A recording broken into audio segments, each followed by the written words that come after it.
Pandya store சீரியல்ல அடுத்து வர எபிசோட்ல நம்ம சரவணன் இருந்துட்டு மயில் கிட்ட போயிட்டு உன்னால யாரு கடைக்கு வர சொன்னாங்க, நான் கடைக்கு உன்னை நான் வர சொன்னேன்னா எதுக்கு நீ தேவையில்லாதெல்லாம் பண்ணிட்டு இருக்க, உன் குடும்பத்துக்கு சூடு சொரணை எதுவுமே இல்லையா அப்படின்ற மாதிரி வந்து கேட்குறாங்க. அதுக்கு அடுத்து தான் மயில் இருந்துட்டு என் அப்பா கடைக்கு வர்றதுனால வீட்டுக்கு தேவையான மளிகை பொருளெல்லாம் எடுத்துட்டு போனாருன்னு அவ்வளோ பிரச்சனை பண்ணீங்கல்ல. காலையில் உங்கள் அம்மா கூட என்ன சொன்னாங்க, எல்லாருமே வேலைக்கு போகிறாங்க, நீ மட்டும் வீட்டில் தண்டை சோறு சாப்பிட்டுட்டு இருக்கன்னு உங்கள் அம்மா சொன்னாங்களே. எங்கள் அம்மா ஒன்றும் அந்த அர்த்தத்தில் சொல்லவே இல்லை. நீ படித்த படிப்புக்கு டாக்டர் உத்தியோகம் பார்க்க சொன்னாங்க, நீ வந்து மளிகை கடையில் போய் வேலை செய்யலாமா அப்படின்ற மாதிரியெல்லாம் நம்ம சரவணன் வந்து சொல்லிடுறாங்க. இங்கே பாருங்க மாமா, தேவையில்லாமல் என் குடும்பத்தை பற்றி தப்பாக பேசாதீங்க.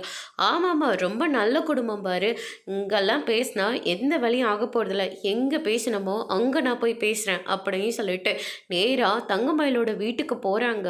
அங்கே பாக்கியம் இருக்காங்க. வாங்க மாப்பிள்ள, என்ன நீங்கள் மயில் இல்லாமல் வந்திருக்கீங்க?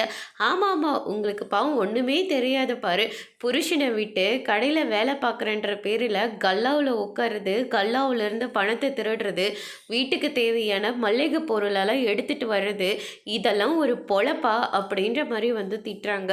அதுக்கு அடுத்ததாக பாக்கியம் இருந்துட்டு, என்ன மாப்பிள்ள இப்படியெல்லாம் பேசுகிறீங்க, வேற எப்படி பேச முடியும், இதெல்லாம் ஒரு குடும்பம்னு சொல்லி எங்கள் வீட்டாளுங்களை ஏமாற்றி கல்யாணம் பண்ணி வச்சுருக்கீங்களே அப்படின்னு சொல்லிட்டு நம்ம சரவணன் வந்து பயங்கரமாக பேசுகிறாங்க. பாக்கியம் என்ன பேசுகிறதுனே தெரியாமல் ரொம்பவே அதிர்ச்சியில் இருக்காங்க. அதோட பிரம முடிச்சிருக்காங்க.